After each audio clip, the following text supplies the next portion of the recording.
Thanks a lot, Amrita, and all the team of Khaki for giving me an opportunity to share some of my views on the history of Bombay or the Greater Bombay, which is conglomerate of so many smaller towns and cities, and it is a heritage in itself. So, before I begin my talk, I would like to tell something about the background that why this thing is happening, because I'm actually not a Mumbaikar, which is like, it is a nationalistic thought in itself. I'm more of a visitor to Mumbai, and for me, understanding Mumbai from a different perspective matters.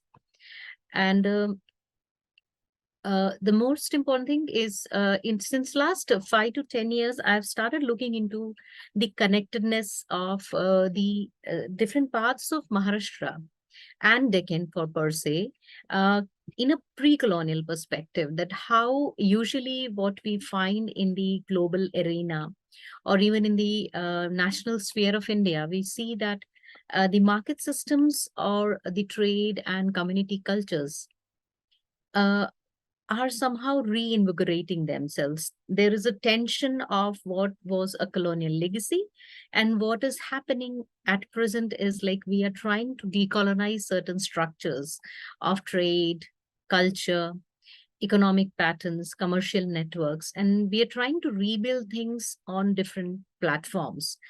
It definitely has happening also because there is a lot of crisis in terms of economic performances. People don't find themselves getting adequately mobilized and getting proper professional justice to what they come with, and therefore people are reinventing the hierarchies of economy in different parts of India. And also it is happening globally, rather, like, we are started looking into different formulations, different structures of a professional hierarchies. And therefore, we are also questioning that why these hierarchies exist, and do we really need to function through these hierarchies, or we can deplete them, or we can uh, carve out certain different kinds of niche to work and sustain ourselves. So the entire question comes about sustainability of economic structures. And because of that, I have started looking. I primarily work with indigenous or native or tribal communities, but with over so many years, I have realized that there is nothing called as tribal. It is all about how we understand our ecology and how we situate our professional profiles in the ecology which is built around us. And therefore, the question comes that where exactly then this whole commercial nexus of India happened? And do we find the so-called colonial structures of commercialization in India, do they have any pre-colonial legacy? Or they were just built on something which was entirely a colonial concept? Last month, it was a very fortunate thing because I was just doing my field work, because there is already a project going on of mine, findings of which I'm publishing as well, where I'm looking into the traditional market systems and how they are functioning, and how what kinds of craftsmen or employability they are generating even today. And for that pretext, I stayed for a couple of days in Mumbai, and tried to understand how Mumbai is trying to understand its own heritage and culture. And I happened to have a tour with Khaki, and one of the persons, a very fine lady, she actually took me around to the fort area, and very hurriedly I did that particular walk. Although I had, because whenever I go to Elphinstone, Maharashtra State Archive office at Elphinstone College, I often work in the archives, and I take tour of my, like, I often walk down the Queen's Necklace, the Nariman Point, the Colaba, different parts of Colaba, Gateway of India. It's usually a hangout for me as well when I'm, like, through with my work at 5 p.m. And so I love to walk in the old, like, it is one of the most vintage and beautiful places of Mumbai. But when I walked with one of the Khaki's volunteer, and the fine lady, she shown me different pretext of colonial structures and how they stood up. It was very interesting for me to connect the dots, how to connect the dots and to understand how the trade had navigated and how the different kind of a commercial context was built upon. And the most important part was like every time we talk about Bombay or Bombay Salsette Islands, we always say, oh, they were mosquito infested islands, which actually got a complete facelift because of of course, colonial governance, because of the beautiful Art Deco, the Gothic, and the blended culture and architecture of British colonials and certain kinds of Portuguese legacy as well. But do we really understand it that way? Or is it something different? It was good to understand and to have the feedback from an architectural perspective, because the lady who was showing me around was having an architectural background. But how do we connect? Do we really understand the culture and the context through a community cultural heritage as well? I remember when we saw the fort structure, and especially the High Court and the Fort Library, we came across different 32 different communities being representing in that particular building. And that was a very beautiful insight, which the person gave me from the Khaki tour.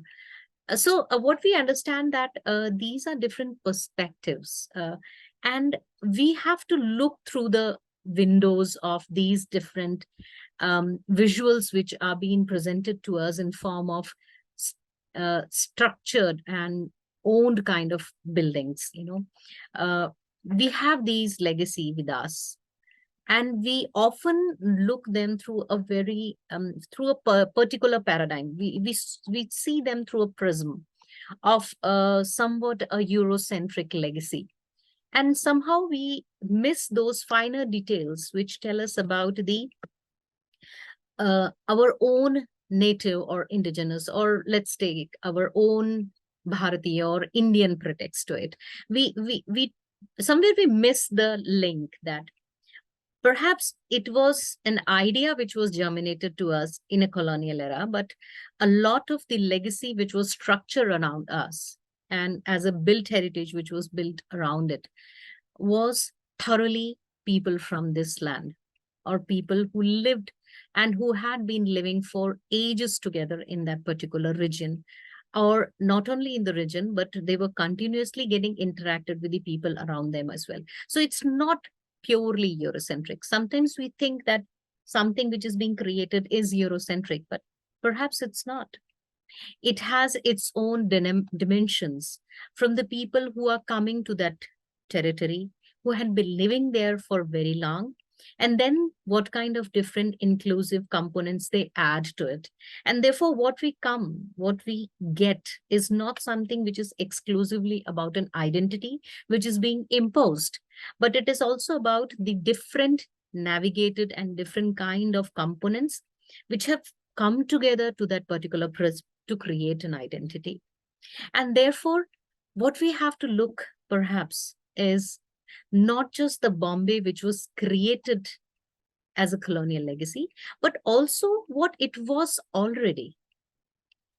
And somewhere in downline, while discussing, or maybe we are so much enamored by the whole idea of global colonial identity, that somewhere we miss that there are many Indias or many Mumbais are living together in Mumbai itself, and which are not just the colonial legacy. They are being there, they are there for thousands of years, and they have made Mumbai not just a colonial context or not just a colonial city, but it is a city which has lived its time immemoriality.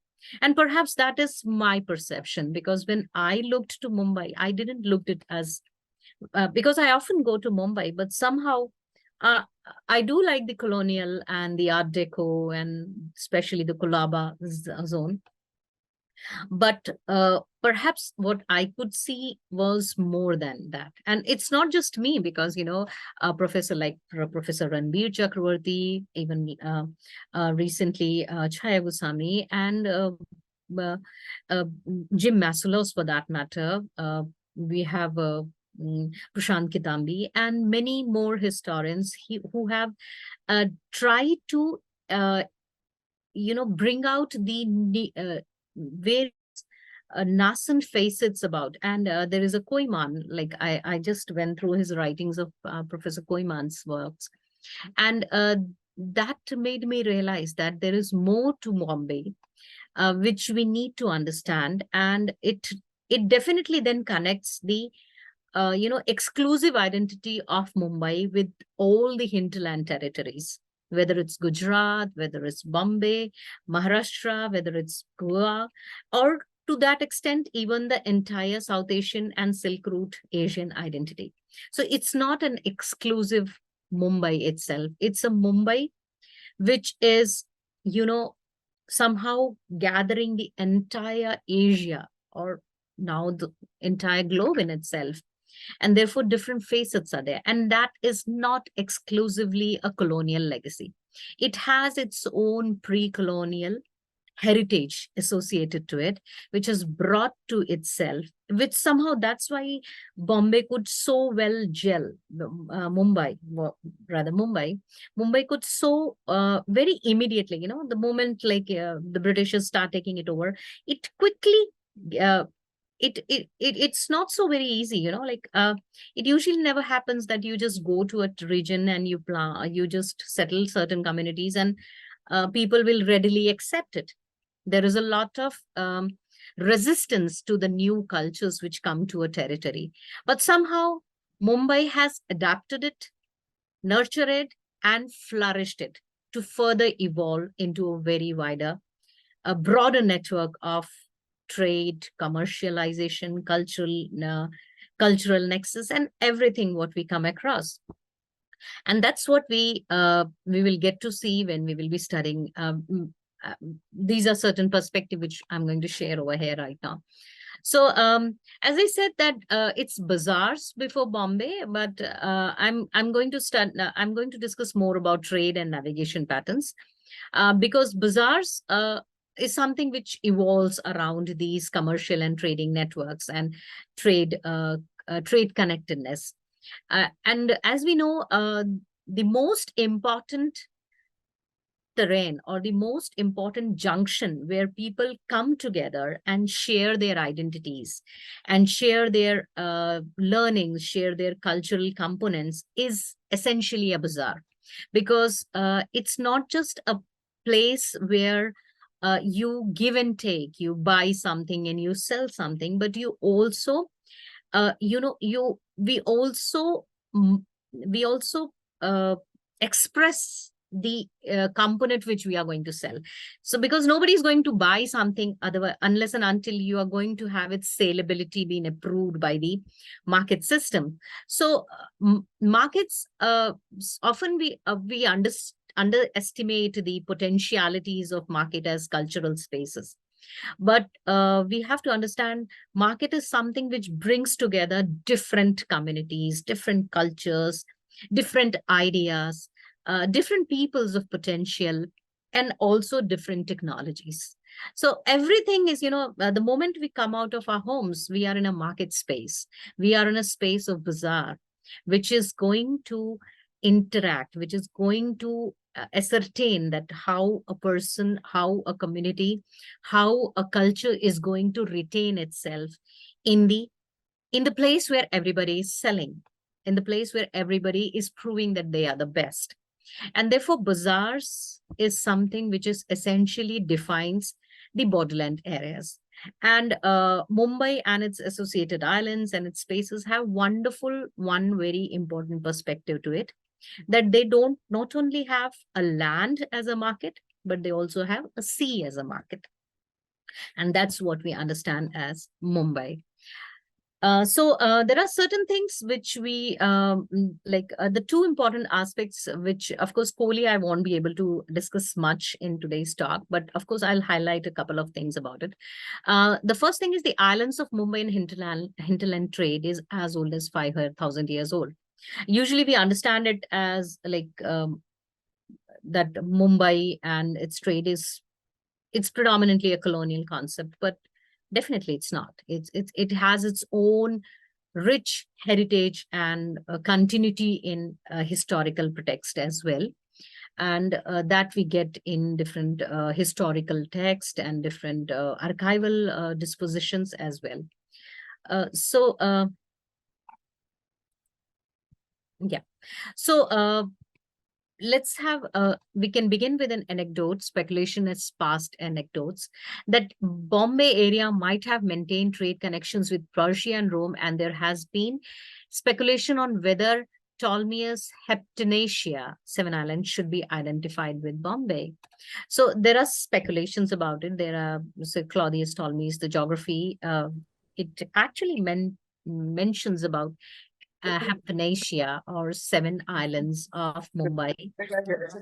So now everything begins with the historical geography of Seven Islands of Mumbai, that what are these Mumbai islands were and how they were connected, and how people in the hinterland area or the sea border area understood this region. So Claudius Ptolemy's geography mentions about Heptanasia, and there are speculations that these Heptanasia means these seven islands, which later on became the islands of Mumbai, which have been now filled up, and there's what we call it as Bombay, Mumbai. So, okay, now next. So, Ptolemy's Heptanasia has been visualized in different maps, and so we find there is a 1600. This is an assumed kind of a map, and also we find this Bombay Island, which is a map has been done, and it's been understood as the map of South Bombay and Bombay, which is about these seven islands of Mahim, Parel, Worli, Majgaon, Bombay or Girgaon, Little Colaba, and Colaba.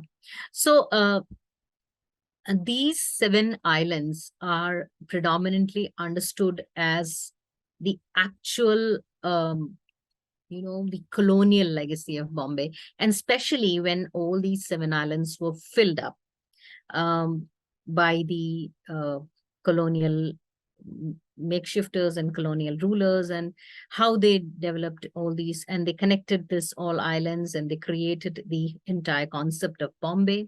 And as we know that because of the natural potential of this land to become the port town, so that it becomes a natural harbor, and the trade and navigation becomes important source of income for the colonialist. But the main important thing which we have to understand that Bombay, as we know it now, likewise Mumbai and affiliated regions. So we see these especially Bombay, Little Colaba, and Colaba, which have been conjoined to create something like this, Colaba, Mumbai, and Arabian Sea. So this is something which we understand more or less as a zone which was a natural harbor, which built a lot of connectivity for the colonials.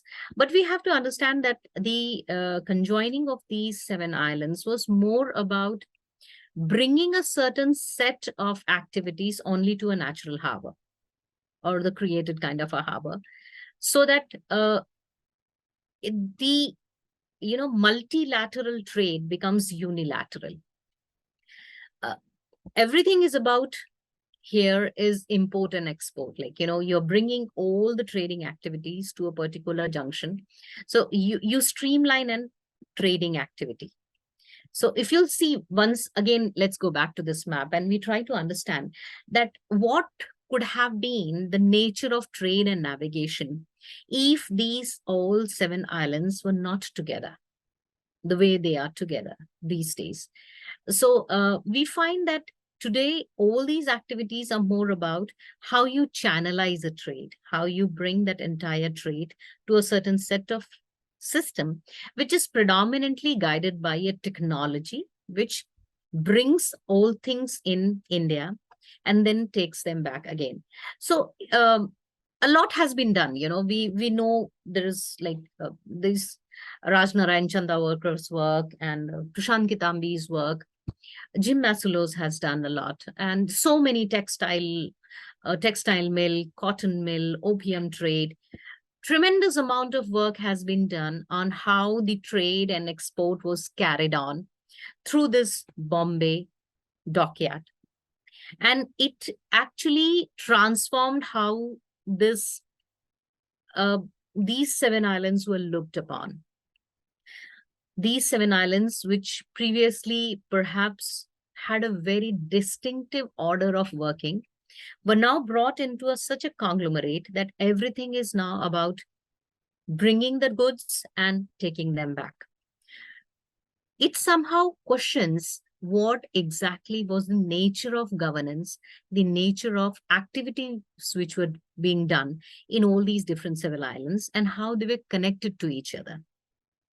And that brings us back to the whole question that what was the pattern of trade and navigation in pre-colonial Bombay? I'll get back to this thing again. We understand that if we see to the entire entire mapping and filling of the territories and creating a dockyard zone of Bombay, it all starts after 1820s, when industrial capitalism is becoming a huge boon in entire global capital British regime of the India and of the British Empire. And that is when the necessity, that is when the entire impetus is on how to make this particular dockyard to be an entry-exit point for the British navigation and the British trade and commerce. Contrary to it, when Indians are working in this entire territory, when we say Indians, we are discussing about the Indian entrepreneurs, Indian communities, which were of different hierarchies. They were business class, they were middle class, service providing categories, and then there were different native communities of this region who were trying to reinstate their identities and trying to understand that how they are going to situate their traditional patterns of life and livelihood, which was retaining itself in these different islands, how they are going to retain themselves in the completely transforming environment of this territory. So what we find, there is a tussle. There is a tussle of traditional livelihood patterns, and there is a tussle of ever embarking, very sophisticated, thoroughly sophisticated and superimposing technology and commercial patterns, which are completely redefining the patterns in which these zones of these commercial or commercial cultural contexts are dominating and understanding each other. So there is a kind of there is a tussle which we find evolving. It is growing day by day. And somewhere in this entire tussle, what we are doing is we somehow even erased the traditional commercial cultural nexus which existed in Bombay, Mumbai, and its hinterland areas. This is what we have today as Bombay, which is, which is superimposed by so many territories. And of course, the South Bombay, or this particular Bombay area, which is now completely taken over by Greater Bombay. And now we have the whole new Bombay, Kalyan, Ulhasnagar, and it's all widening. So Bombay, somehow, as the population grew, this is a different context to it, that in the post-colonial era, now what we see is Bombay or Mumbai, which was here, is no more here anymore. Now the whole idea of Bombay has come back to its forefront, has now started relooking to its roots.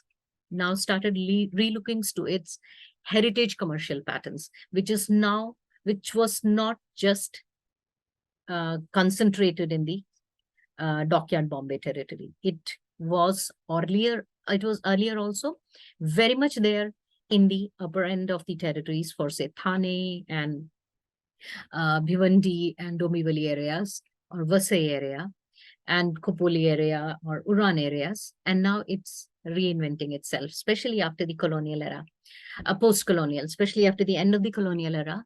We have started looking into the potentialities of the hinterland zone of Mumbai. And therefore, there is perhaps now the 7 islands which were filled back to this thing. Perhaps with the coming of age, they will become a heritage, and the hinterland become the main function, main area of commercial importance, and what you could say, the commercial thriving tendencies. Mumbai, a large market area, as we know, this is Mumbai districts, Mumbai suburban district, and then we have Bhiwandi, Vasai, and all these different Mumbai, the complete Mumbai district, which constitutes of all these areas. And if we'll go back to the history, when we get back to the history of the Mauryan and pre-Mauryan era, when we find Kanheri caves and we find Elephanta caves being constructed in this area. At that particular time, again, it was Thane and Bhiwandi or Uran and Panvel Tehsil, which had more historical commercial significance rather than only the Mumbai district. So what we understand is Mumbai always was a connecting zone between the Arabian Sea lagoons or the internal sea zones and its hinterland. And while we are developing our own Indian booming economy, we are developing it, and we are expanding it in different parts of Maharashtra and western parts of Maharashtra. We are realizing how it is to be connected, or how it will get connected with its smaller islands, or the 7 islands zones. So is it like 7 islands were sold as an idea, as a colonial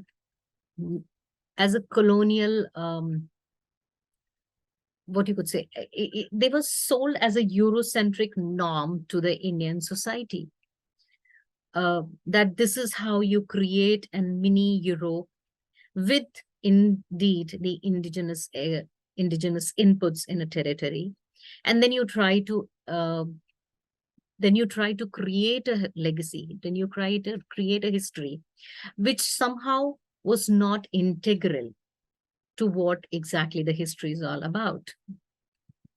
So what we see that because I'm from Aurangabad, so I always try to see, my paradigm is always like, I can be criticized for that. I always see the entire perspective of Maharashtra and its politics through an Aurangabad's perspective. And I often say in my writings and also in my discussions that Aurangabad, or previously which was known as Devgiri, Daulatabad, or Pratishthan, happened to be one of the earliest cosmopolitan junction of Deccan. It was the earliest, since the times of the 16 Mahajanpadas. And when we look to Mumbai and Aurangabad, there is a connected continuity. It was somewhere, it was broken. It was, there is a legacy which is being created from Aurangabad, which was feeding on the coastal territorial heritage and its commercial importance. But somehow, while developing this whole colonial market systems and colonial commercial nexus, we somehow deconstructed an idea that Mumbai is exclusive and rest of the Maharashtra is not directly connected to it. It is entirely a colonial commercial hub. But if you understand, then if we'll see into the historicity of all these commercial belts which happened in Mumbai, it was predominantly guided by how the internal or the mainland cities uh, constructed on these trade routes. We cannot create Mumbai as a commercial hub unless and until we have the important commercial and trade route networks in the mainland areas, because that is impossible. If let's take into the history and heritage context of any of the global cities of the world. London is not a city which is having a direct sea coast or the coastal port town. It is predominantly a land-based city and capital city. Same goes with Shanghai. It is not located in a port town territory. Same goes with Tokyo. Of course, Tokyo is little because it's entirely island. But let's take, for example, Paris, or let's take, for example, even when we see Cairo, it is not entirely. Of course, Cairo is little, but there are many cities which are not directly linked. But if you'll see, a majority of the cities which evolved in the colonial times, they had the context of sea road links. But if we'll see the cities which were evolving as the traditional age-old cities, for example, Delhi, the best example for us to understand is Delhi. So these cities which come as the heritage cities or the living cities, capital cities of any national or territorial identity, they are not necessarily in the coastal towns, but definitely they feed on or they evolve. They always maintain a strong cultural and commercial networks with the cities which are there on the coastal or the trading networks. For example, we have the example of Ava in Myanmar, and Rangoon as a territorial city. But again, Rangoon evolves itself more as a colonial city. But prior to it also, Rangoon has its own heritage to the Mandalay. So what we understand that we cannot create a commercial city exclusively if we are disintegrating its nexus with its hinterland or the mainland cities, because that is where you connect the land routes with the sea routes, or you connect the water navigated trade with the land navigated trade. And what unfortunately happened during the British era, that Mumbai was predominantly, or in the colonial era, Mumbai was predominantly nurtured as a independent city of its own, which thrived more or less as a as superior to its subordinate hinterland city. And therefore, what we find that in India today, there is a complex hierarchy of commercial system. There is a complex hierarchy of commercial, occupational and professional excellence, which determines that who is going to be in the hinterland and who is going to be in the coastal town. And that problematic evolved because somewhere the whole island concepts of bazaar was not taken into consideration, was not suitably understood in the context of Mumbai. So everything is being put on in the what you call it as the these South Bombay, what you usually call it as, or Mumbai metropolitan area. On the contrary, as you see in this particular map where I try to highlight on that how now Mumbai is not just in the Colaba area, or Mumbai is now expanding itself in the northern parts of itself, in Dombivli area, or in the Greater Bombay, or the other nexus, other territories of Bombay.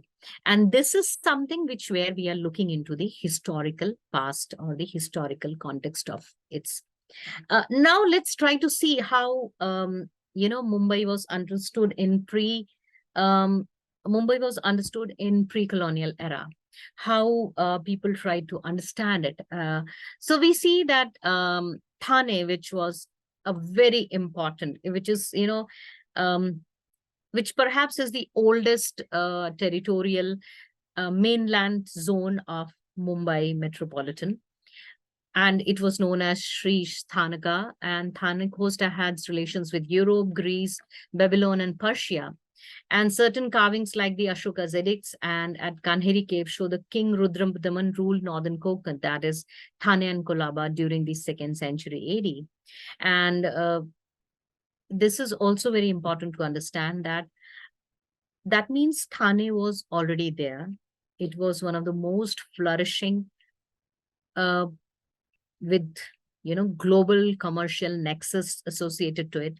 It was already there. It was one of the richest zone of the entire Indian Ocean trading network. And also it had a continuity of rulers ruling in that territory. So you had Mauryan kings, then you had post-Mauryan kings. And even in the later times, we find that when Mughals and pre-Mughals and Tughlaqs and all different kinds of later on, even Marathas, when they are coming, they are trying to have greater control on the northern parts of Bombay.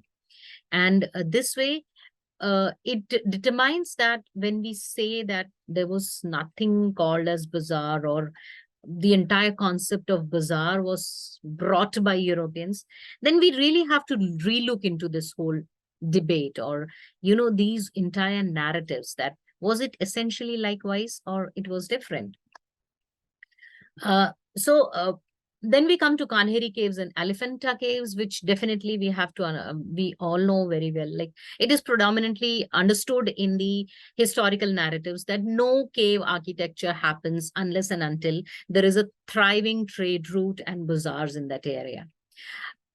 Kanheri just next to south of Thane, and Elephanta in Gharapur area, just close by to Panvel area, determines that there was and there must be a thriving legacy of commercial corridors, and Buddhist legacy of cave temple architecture determines that.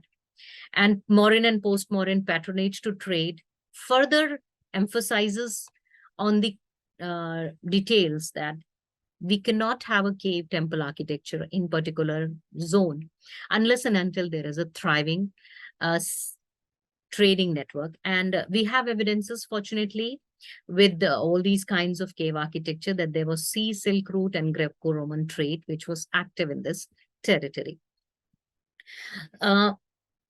So navigating passages of trade and bazaars in pre-colonial islands of Bombay, we understand that Koli has been understood as Koli being Koli community, which definitely is very important to ascertain that we have to look into the contribution of Kolis as the seafaring navigating community.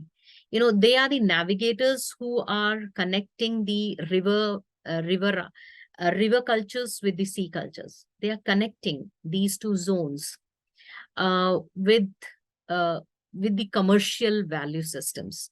And even today, we have so many Koliwadas and we have so many Koli settlements in entire Bombay and the Greater Bombay, as well as in the Bombay Metropolitan District and Bombay District itself. And they have tremendous amount of contribution in trade and navigation of this entire city and its suburbs. How much do we understand their contribution in the market systems? And have we actually understood that what was the nature of pre-colonial bazaars and market systems in this entire city and its peripheries? This is a painting which actually belongs to 17th century, which I got from one of the Creative Commons sources. Then we also have the trade references when Marco Polo visits one of the Silahara king in Thane.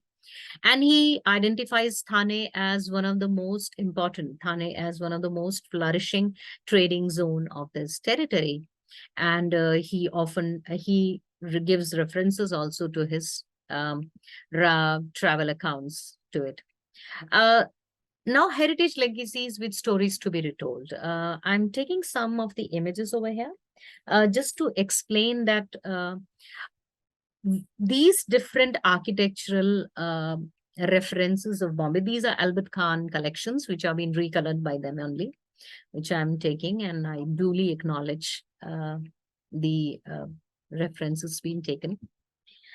These are different recolored images of the art and architecture of that timings. And as you could see, and we can see over here, these architectural references have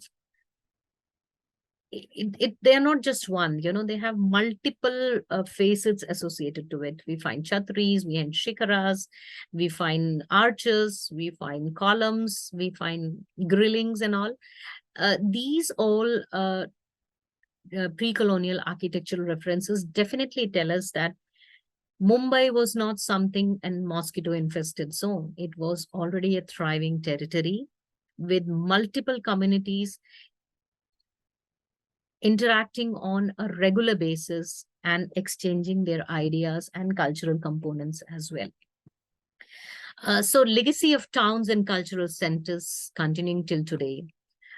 We find that even though these all islands have been brought together and they are connected with different landfills, the land between filled and with different roads and territorial networks and transportation means, yet there is each of these islands in Mumbai till today carry their legacy of towns and bazaars and also their individual identity. There is an individual identity of Mumbai, Worli, Mahim, Parel, because one thing is very important about island cultures is that each of the island cultures carry with them their own ecological heritage, and that we find even happening till today, even in these all nexus. So all the bazaars of Mumbai, which evolved around these cultural hubs and continue to flourish trade and commerce of India, Indian subcontinent and global trade with their intrinsic identities. So we find when British or the colonial seafaring communities coming to India, they are actually trying to create a niche for themselves in all these different islands and their cultural commercial networks. And then because of the colonial unilateral system of trade, the amount of profit shared was, it was monetized, it was monopolized. Therefore, we find there is a certain kind of linearity in the kind of culture which was propagated in Mumbai Islands of 7 Salsette Islands. Otherwise, we see in Colabas, there is an Angriya Colaba Angriya temple. We also have Kanguji Angriya, very famous Maratha soldiers and chief. It has its own, and it has its own continuity of heritage and legacy itself. These are some of the images which I got from common sources. Then you have Valkeshwar temple in Girgaon, which has its own exclusive. It actually reminds me of, Museerians and Kerala style of Tali temples, which we find in South. Valkeshwar temple of Girgaon definitely brings out that intricacy of art and architecture, and also it's, the concept of Kund, Shukla Tirth and its architecture. Then you have Mumbai Devi, it's Mumbai Devi tank and it's Deepmar, which has its own pre-colonial continuity and legacy. You have Mahalakshmi temple, it's from another angle. Then you have Haji Ali Dargah, which is a 15th century continuity in the city. And, these are the brief timelines, which I have explained. I'm so sorry. So these are some of the components. I think I was given 45 minutes and I think I have passed 5 minutes more to it. So these are certain components which we have to understand about, often we understand and we see Mumbai, definitely there is a colonial legacy to it. There is a colonial legacy which we are definitely very, which we are proud to have and which has immensely contributed in growth and expansion of Mumbai. But we cannot undermine that what was the pre-colonial legacy of Mumbai, which actually brought, which had huge amount of contribution in the growth and success of the market systems of India, which actually brought all these Eurocentric imperialists to India. That we have to understand, and how we can rebuild these connects between Mumbai and its all hinterland towns, and all how these all mainland cities, for example, how Aurangabad has been marginalized, and it can revoke its commercial potential with its lost or somehow forgotten connections with Aurangabad, with Mumbai, that we need to relook on, and that we can definitely see only when we will unearth those commercial context and commercial cultural context of Mumbai in pre-colonial times. Thank you, and I really look forward to all your comments and thank you for your patient listening, because this is more about I couldn't share too much of, because I think I'm still looking into the potentialities of Mumbai as not just a city in Western, but how it is so much integrated to the entire Indian and Indian subcontinent and Asian economy per se. So I really look forward to have comments and. Thank you very much, Dr. Sengar. Thanks a lot. It was a delight.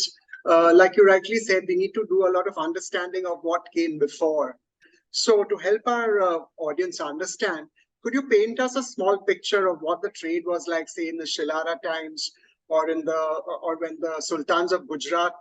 Exactly. I'll just show you this picture in terms of what they wore, yes. what they traded in. Yes, definitely. Or was it a cosmopolitan society? Something like that would be of interest. Yes, definitely. I'll just show you this Marco Polo map. Is it visible now? Not yet.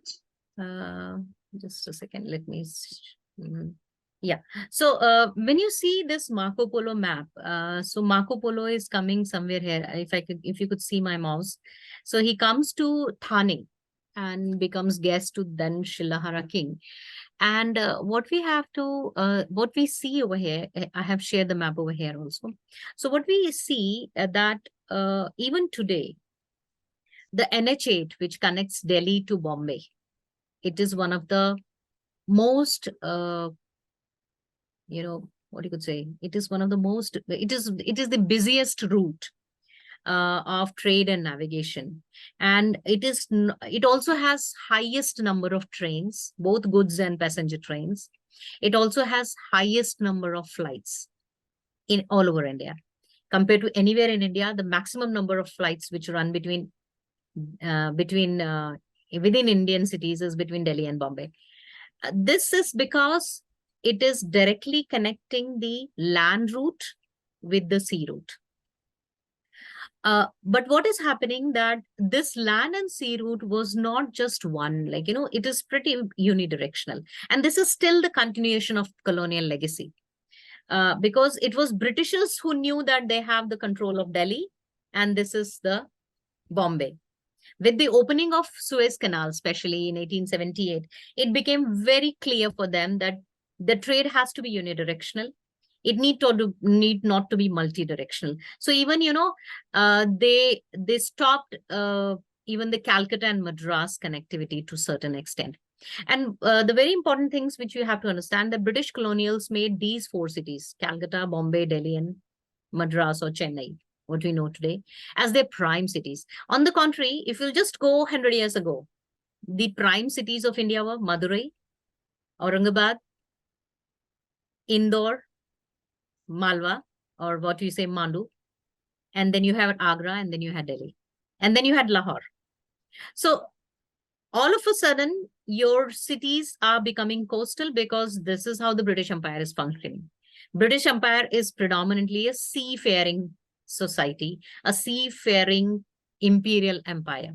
So for them, the trade is predominantly need to be from the coastal cities. So there's nothing wrong in having. That's why Kolkata is there and Murshidabad is.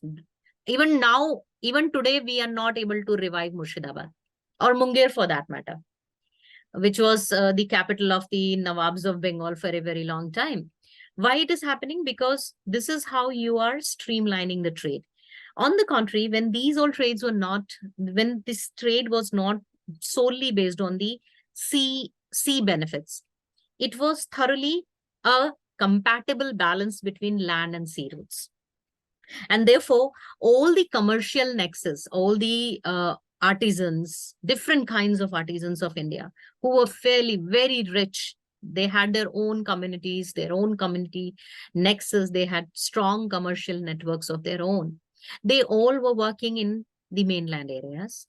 And then the trade and the import was managed through these sea cities, sea coastal cities. So this is actually a balance which was hampered in the colonial era, which was pre-colonial legacy. Now, as a post-colonial system, that's why we find, that's what why I said, like how the trading system is evolving and growing in and around the Mumbai city.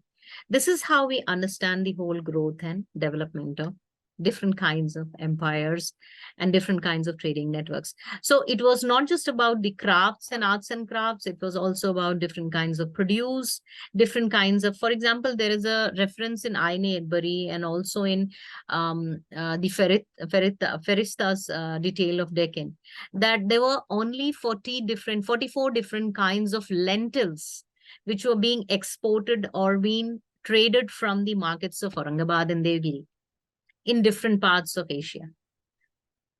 So, you know, how you also, on the contrary, when Britishers come, the entire Deccan belt is reduced only for cotton. And speaking of the Deccan belt, there's a question from one of our regular viewers. She wants to know where she can understand more about how the Deccan influenced Bombay and Maharashtra, and also more about the pre-colonial Muslim identity. Yeah, we have different writings, you know, Richard Eaton, of course, for the foreign author, but you know, you can begin with K. Nizami and H.K. Sherwani for the Deccan identities. H.K. Sherwani has done tremendous amount of work for that matter. And what about the Muslim identity? Same. H.K. Sherwani does, he does a judicious work on right from the ancient times till the pre-colonial era. Incidentally, Richard Eaton has been a speaker on one of our Saturday talks. I beg your pardon? Just like Richard Eaton has been a speaker on one of our Saturday talks. I'm glad to know. I'm glad to know I'm sharing the same platform. He's a very senior scholar and I have tremendous respect for him. Yes. Is there anyone else who'd like to ask anything? If you could unmute yourself and ask the question directly to Bina, because there's nothing in the chat box. Okay. So Bina, would you like to make any overall closing comments before we call it an evening? Thanks a lot for everybody who came for this talk and gave their valuable time in listening.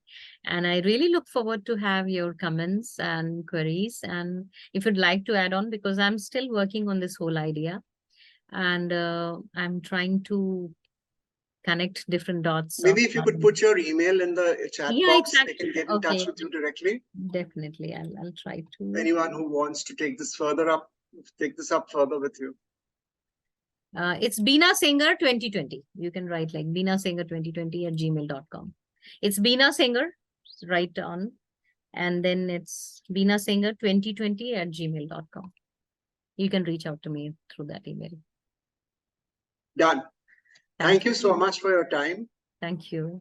And thank you, audience, for coming. Please do come again and have a nice weekend. Bye. Thanks a lot. Thank you.